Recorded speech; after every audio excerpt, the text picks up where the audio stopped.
Welcome to cooking fantasy. ಇವತ್ತು ನಾನು pepper garlic ರೈಸ್ನ ಯಾವ ರೀತಿ ಮಾಡೋದು ಅಂತ ತೋರಿಸ್ತಾ ಇದ್ದೀನಿ. ಅದಕ್ಕೆ ಬೇಕಾಗಿರೋದು ಜೀರಿಗೆ ಸ್ವಲ್ಪ,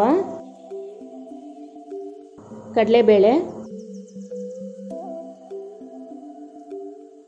ಸಾಸಿವೆ, ಕಡಲೆ ಬೀಜ, ಒಂದು 15ರಿಂದ 20 ಬೆಳ್ಳುಳ್ಳಿನ ಸಿಪ್ಪೆ ತೆಗೆದು ಸಣ್ಣದಾಗಿ ಕಟ್ ಮಾಡ್ಕೊಂಡಿದ್ದೀನಿ. 15ರಿಂದ 20 ಕಾಳು ಮೆಣಸನ್ನ ಕುಟ್ಟಿ ಪುಡಿ ಮಾಡ್ಕೊಂಡಿದ್ದೀನಿ. ರುಚಿಗೆ ತಕ್ಕಷ್ಟು ಉಪ್ಪು, 4-5 ಒಣಮೆಣಸಿನಕಾಯಿನ ಕಟ್ ಮಾಡ್ಕೊಂಡಿದ್ದೀನಿ. ಉದ್ದಿನಬೇಳೆ. ಈಗ ಯಾವ ರೀತಿ ಮಾಡೋದು ಅಂತ ತೋರಿಸ್ತೀನಿ. ಫಸ್ಟ್ ನಾವು ಅನ್ನ ಮಾಡ್ಕೊಳ್ಳೋಣ. ಒಂದು 200 ಗ್ರಾಮ್ ಅಕ್ಕಿನ ತೊಳೆದು ನಾನು ಅನ್ನ ಮಾಡ್ಕೊತಾ ಇದ್ದೀನಿ. ಈಗ ಸ್ಟವ್ ಆನ್ ಮಾಡ್ಕೊಳ್ಳಿ. ನೀವು ಇಲ್ಲಿ ನೋಡ್ತಾ ಇರ್ಬೋದು, ವಿಜಲ್ ಸುತ್ತ ನಾನು ಬಟ್ಟೆ ಏನಕ್ಕೆ ಸುತ್ತಿದ್ದೀನಿ ಅಂತ ಅನ್ಕೊತಾ ಇದ್ದೀರಲ್ವಾ. ಅದು ಯಾಕೆ ಅಂದರೆ ವಿಜಲ್ ಬಂದಾಗ ಒಂದೊಂದು ಸತಿ ನೀರು ಸಿಡಿಯುತ್ತೆ ಅಥವಾ ನೀರು ಹುಕ್ಕು ಬರುತ್ತೆ. ಆದ್ದರಿಂದ ಈ ಬಟ್ಟೆ ಅಡ್ಡ ಇಡೋದ್ರಿಂದ ಆ ನೀರನ್ನ ಹೀರ್ಕೊಳ್ಳುತ್ತೆ ಅಂತ ನಾನು ಈ ರೀತಿ ಮಾಡ್ತಾ ಇದ್ದೀನಿ. ಇನ್ನೊಂದು ಕಡೆ ಬಾಣಲಿಗೆ ಸ್ವಲ್ಪ ಎಣ್ಣೆ ಹಾಕಿ ಬಿಸಿ ಮಾಡ್ಕೊಳ್ಳೋಣ.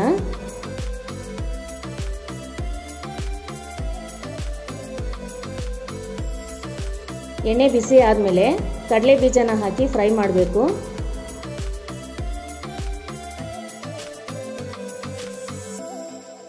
ಈಗ ಕಡಲೆ ಬೀಜ ಫ್ರೈ ಆಗಿದೆ. ಸಪ್ರೇಟಾಗಿ ಬೌಲಿಗೆ ತಗೊಂಡಿದ್ದೀನಿ. ಸಾಸಿವೆ ಹಾಕ್ತಾ ಇದ್ದೀನಿ. ಸಾಸಿವೆ ಚಿಟ್ಪಟ ಅಂದಮೇಲೆ ಜೀರಿಗೆ ಹಾಕಿ ಮತ್ತೆ ಕಡಲೆಬೇಳೆ, ಉದ್ದಿನಬೇಳೆ ಹಾಕಿ ಫ್ರೈ ಮಾಡ್ಕೊಳ್ಳಿ.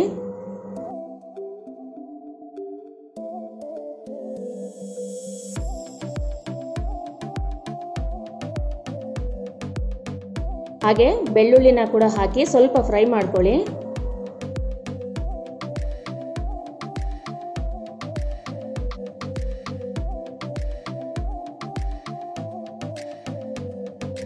ಬೆಳ್ಳುಳ್ಳಿ ಸ್ವಲ್ಪ ಫ್ರೈ ಆದಮೇಲೆ ಒಣಮೆಣಸಿನಕಾಯಿನ ಹಾಕಿ ಫ್ರೈ ಮಾಡ್ಕೊಳ್ಳಿ.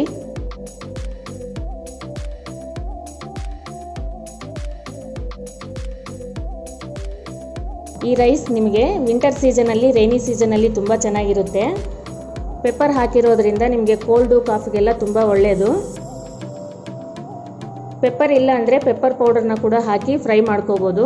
ಅದ್ರ ಜೊತೆಗೆ ಹಾಗೆ ಉಪ್ಪನ್ನ ಹಾಕಿ ಮಿಕ್ಸ್ ಮಾಡ್ಕೊಳ್ಳಿ. ಮಿಕ್ಸ್ ಮಾಡಿದ್ಮೇಲೆ ಸ್ಟವ್ನ ಆಫ್ ಮಾಡ್ಕೊಳ್ಳಿ.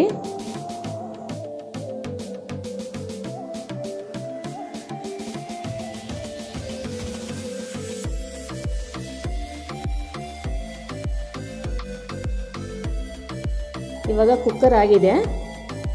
ಈ ರೈಸ್ನ ನೀವು ಬಾಣಂತಿಯರಿಗೂ ಕೂಡ ಕೊಡ್ಬೋದು. ಹಾಗೆ ಈ ರೆಸಿಪಿ ನಿಮ್ಗೆ ಇಷ್ಟವಾದರೆ ಲೈಕ್ ಮಾಡಿ, ಶೇರ್ ಮಾಡಿ, ಸಬ್ಸ್ಕ್ರೈಬ್ ಮಾಡಿ. ತುಂಬ ಈಸಿಯಾಗಿ ಸಿಂಪಲ್ಲಾಗಿ ಮಾಡ್ಕೋಬೋದು. ಒಗ್ಗರಣೆ ಜೊತೆಗೆ ಅನ್ನನ ಹಾಕಿ ಸ್ವಲ್ಪ ತಣ್ಣಗಾಗೋದಕ್ಕೆ ಬಿಡಬೇಕು. ತಣ್ಣಗಾದ್ಮೇಲೆ ಕಲಿಸ್ಕೊಳ್ಳೋಣ.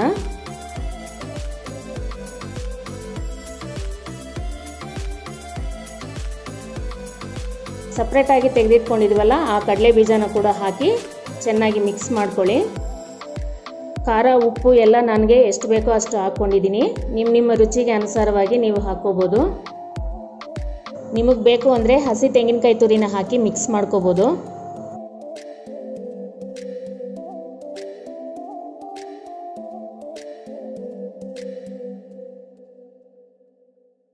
ಈಗ ಪೆಪ್ಪರ್ ಗಾರ್ಲಿಕ್ ರೈಸ್ ರೆಡಿಯಾಗಿದೆ.